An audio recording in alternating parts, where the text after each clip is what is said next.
it's Coach Mike at Raw Fitness. I wanted to talk about the basics of fat loss. There's a lot of misconceptions out there. We've done a lot of research into the science of what works and what doesn't. So I wanted to kind of unpack that a little bit. Probably most of these concepts that I'll talk about you may have actually heard before in various senses. But what I'm going to do is I'm going to bring them all together so that you have a really complete picture of what the most effective way to lose fat is. Okay, so the first thing that I will tell you, if you want to drop any fat on your body, you must take in less calories than you burn. I know, you're so glad you're watching this video right now. You've never heard that before. Okay, so real simple, calories in needs to be less than calories out. And calories out is what we would define as your metabolism. Okay, so they say, yeah, he's got a fast metabolism, she's got a slow metabolism. What does metabolism mean? Metabolism is simply the sum total of what the 100 trillion cells in your body are doing on a daily basis. Right now you're watching this video, your eyes have muscles, they're taking snapshots, your heart's beating, you're breathing, all these things cost energy to exist. Right? So that's your metabolism. Now there's three main categories to your metabolism. All right? So the first main category we would call RMR, stands for resting metabolic rate. And forgive my leftiness as I do this, you won't be able to see what I'm writing until I'm done. So RMR stands for resting metabolic rate, which right now, you know, you're just sitting down in front of a computer screen. I'm basically standing here. I'd hardly call this a high activity portion of our lives right now. So we're pretty much at rest. Okay? The next part of your metabolism is what's called the thermic effect of food. The thermic effect of food is simple. I know when you eat calories, but it also costs calories to digest all the food that you're eating. So the digesting of food is part of your metabolism. And the third part of metabolism is activity or exercise, the things that people do here, right? Whether it be strength-based or cardio-based or whatever, okay? So now, my question to you is, if you had to guess, which one of these three, resting metabolic rate, the digesting of food, or activity, is the biggest part of your metabolism?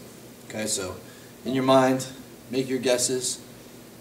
Okay, so you've got what you've got at this point in time. Here are the numbers.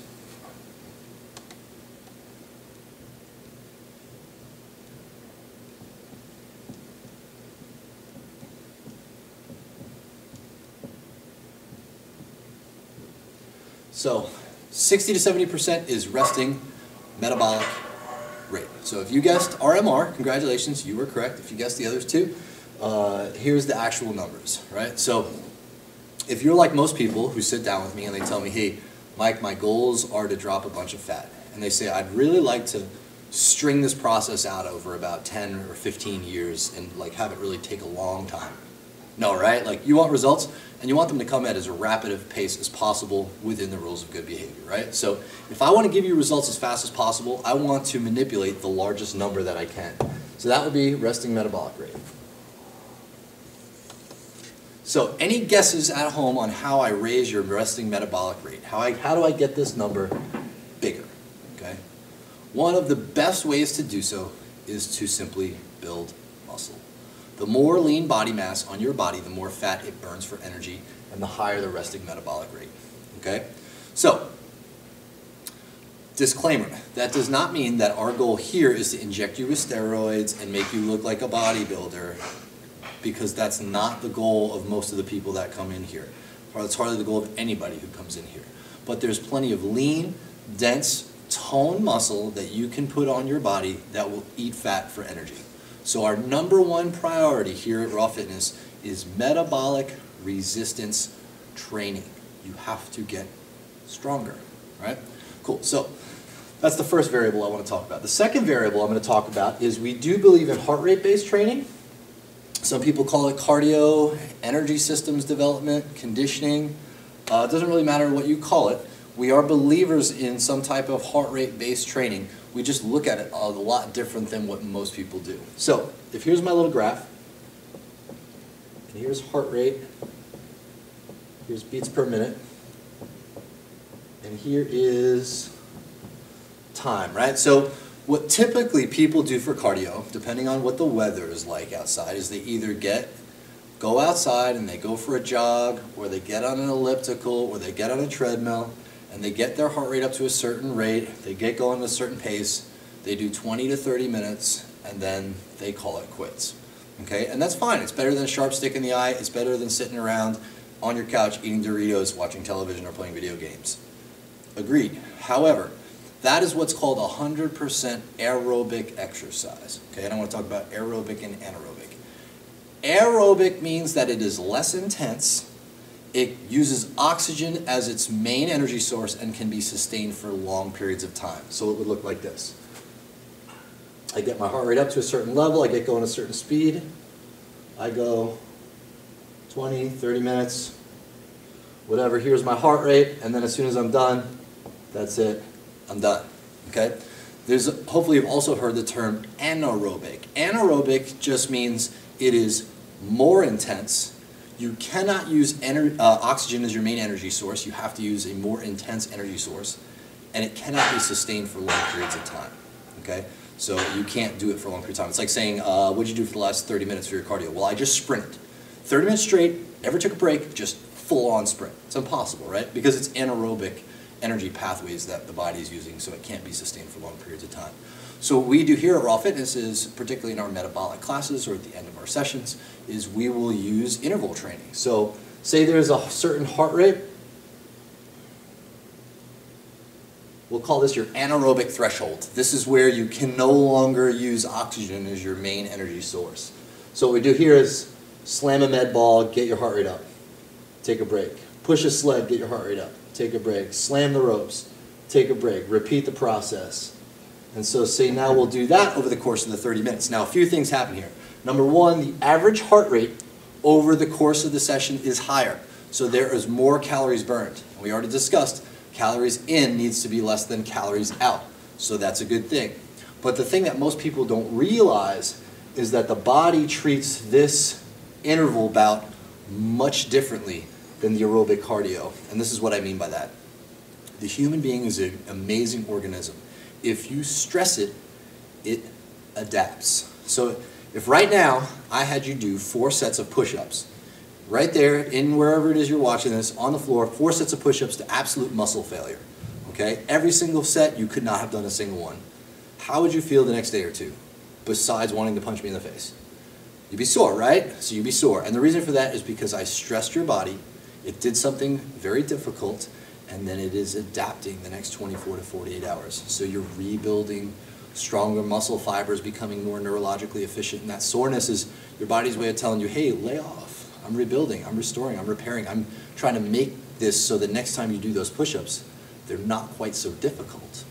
Now this interval-based model is the same thing. The body's saying, oh my gosh, this was really tough. I couldn't just use oxygen. So over the next 24 to 48 hours, what is your body going to do? It's going to build more mitochondria in the cells. It's going to go through all the metabolic processes that are going to raise up that anaerobic threshold. Okay? Now here's the thing. That adaptation process costs a lot of calories, therefore raising the resting metabolic rate even further. So all we're looking to do here is turn you into a lean, mean, finely tuned, fat-burning machine when you're at rest. Right? The third variable that I'll talk about is just the pecking order that the body uses to consume calories to produce energy. And so it looks like this. So the first thing your body would do, if it could do nothing else, would run on carbohydrates. Right? The second choice of the body, and I'm always wondering, like, God, why'd you set it up like this? Like, it's muscle, it's not fat. And then the third option is fat. Most people don't come sit down with me and be like, Mike, can you help me with my muscle loss? I really want to lose muscle. Most people say, hey, I want to lose fat. You know, it's the body fat that's unhealthy on me. It makes me look a certain way. I don't like the way it makes me feel. Whatever it is, right? So if your body could do nothing, it runs off carbohydrates. But through intense strength training and interval training and a reduced carbohydrate diet, not a no carbohydrate diet, carbohydrates are essential in the process of building muscle. right? So we need to have some carbohydrates, but a reduced carbohydrate diet and intense exercise, we now back carbohydrates out of the picture. Now the second choice of the body is muscle, right? This is why if you've ever done any running and you've gone to a 5K, a 10K, half marathon, you will see people that are completing these races that still have fat on their body. How is that even possible? You know, this person's running 30, 40 miles a week in some instances, and yet they've still got a good amount of fat on their body. Now this isn't for everybody, or you'll go to the gym and you'll see an overweight aerobics instructor. When you come here and work out with us, I'm not working out with you. I'm training you. I'm standing over you, making sure that your form is good, pushing you, spotting you, helping you, whatever. But I'm not right beside you doing the workout with you. When you go to aerobics class, this lady's doing 10 classes a week with everybody, and she's still storing lots of body fat week to week. She looks no different. How's that even possible? And the reason for that is because the body's second choice is to burn muscle. So they're actually doing all this aerobic activity and they're training their body to burn muscle for energy, which we know lowers my resting metabolic rate, thus making it harder for me to slim down, right? So what we're doing, our number one priority here at Raw Fitness is strength training, get you stronger, right? So brain's gonna send a signal down to the body, it's gonna say we need to pull from somewhere. Can't use the muscle, he or she needs it, they use it all the time. Your body now realizes that you have a lifestyle which requires for you to be strong, and therefore it's not going to tap into the muscle the same as if you weren't strength training. So, backs the muscle out. Now we've got process of elimination fat loss. Everything we do at Raw Fitness here, everything we do here really manipulates this, or this model in some form or fashion. And I think that's why we've been able to get the results that we've been able to get with people, is because we've taken a look at what science and research has had to say about this, and then we've got a lot of experience trying these methods out with people and seeing the actual results that they've yielded. So I hope this clears up the truth about fat loss for you, and I hope this helps you in your own personal journey to achieve your God-given best. Thanks.